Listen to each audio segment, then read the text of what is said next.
Welcome to Business Made Accessible, an online course on international marketing made specifically for faculty who teach business language and culture.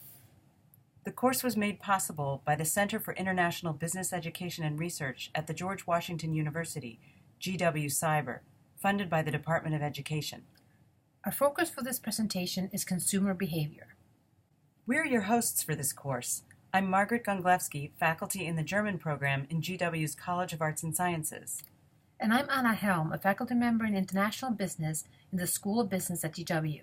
As a team, we aim to help business language faculty develop knowledge in business content, frameworks, and teaching approaches. The goal of this project is to educate business language faculty in specific business-related areas that are particularly suitable to teaching in the business language classroom. In this presentation, we'll talk about consumer behavior, a crucial component for international marketing. You'll learn what it is and what factors drive consumer behavior. Finally, you'll become familiar with the general consumer decision-making process and how consumer behavior differs across cultures.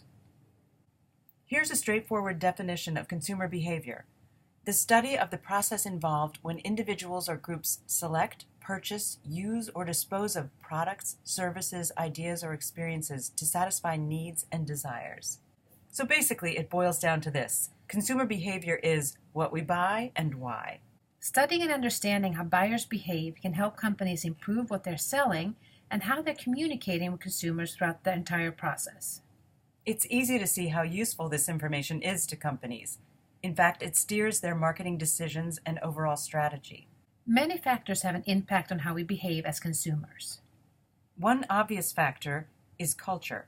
Culture, subcultures, and social class are particularly important influences on consumer buying behavior. Cultural values determine how we view ourselves and others. Cultural trends have a huge impact on us as buyers and can spawn a bandwagon effect. Think about new technology like tablets, such as an iPad, that people rush to buy because they're trending within the culture, not because there is a real need for one. With social factors, we're talking about a person's reference groups. That is, all of the groups that have a direct influence on the attitudes and behaviors of that individual. Your family is a good example of social group-related influence on what you buy or don't buy.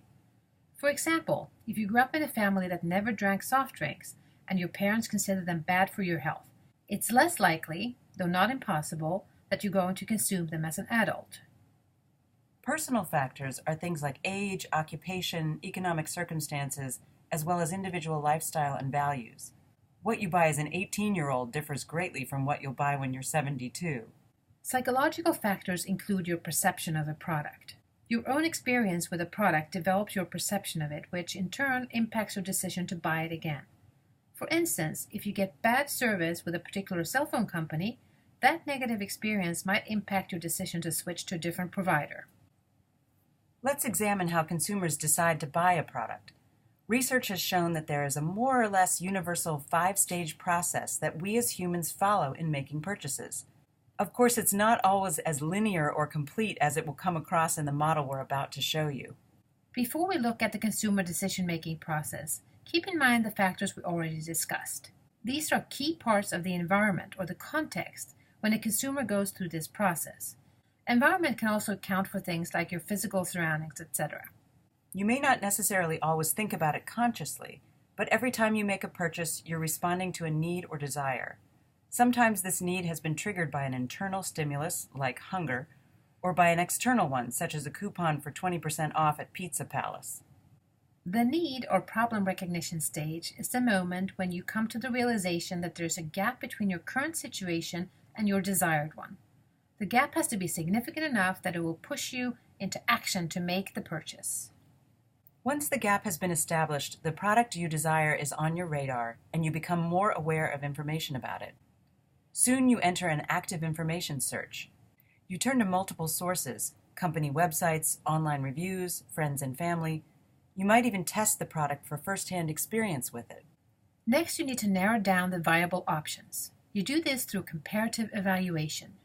Here you're looking closely at the specific attributes, always weighing your own values and preferences against the data and opinions that you found during the information search. After the evaluation, you're ready to make your choice and buy the product. Even if you've made the decision to buy a certain product, There's a lot that can influence you at this point. Like your risk tolerance, the availability of special deal, a generous return policy, and the actual purchasing experience. Like an unpleasant interaction with a salesperson could sway you not to buy. Hooray, you've made the purchase. The process ends here, right? Wrong. It actually continues.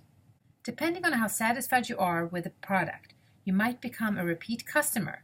You might recommend the product to friends, or you might post a negative review online. Or, in a worst-case scenario, you might return the product. For the company, it's crucial to monitor this stage. Their marketing communications need to reconfirm that you made the right decision. When we started this discussion on the consumer decision-making process, remember that we said it's more or less universal. But of course, as language teaching professionals, we know that the context and culture in which we live has a huge influence on everything we do, including buying things. In the next section, we'll walk through an example of the consumer decision-making process for a concrete product, a bicycle. Seems pretty straightforward, right? Not so fast. We'll examine the cross-cultural comparative dimension using the US and Germany to show how different the underlying factors can be within the process. While we go through this example, think about relevant points from the culture or cultures that you teach and how they would come into play here. We begin with a need or problem recognition. Why do Americans and Germans typically purchase a bike? In the US, it's more common to serve the purpose of recreation, riding in one's free time, on vacation, etc. In Germany, the typical purpose is for transportation, to get to work, to run errands, even to go out in the evening. According to a recent poll, people aged 18 to 64 responded to the statement, "Online reviews influence my purchases."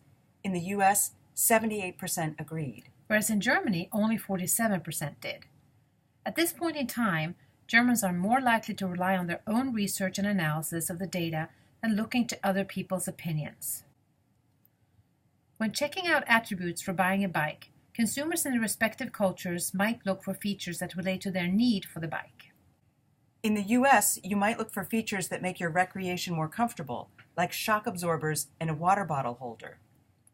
In Germany, a basket may be important for transporting daily grocery purchases or holding your briefcase when you bike to work. There are significant differences in the actual purchase. Studies have shown, for example, especially for buying big-ticket items like a bike online, it's important to Germans to be able to make the purchase on account. They get an invoice to pay within a defined time period, after they've received the item. This preference is directly related to Germans' risk aversion, so security is extremely important to them. In contrast, Americans are less risk-averse and easily accept paying in advance for the item that they may not receive for weeks. How do Germans and Americans behave after they bought the bike? As we noted earlier, this is a critical moment for companies. If consumers' needs are not met by your product, this creates dissonance in their expectations and, ultimately, dissatisfaction with the product. For goods like bikes, Germans consider safety the most important aspect. If the bike proves to be deficient in the realm of safety, then the dissonance will be proportionally stronger and may greatly affect future purchasing decisions.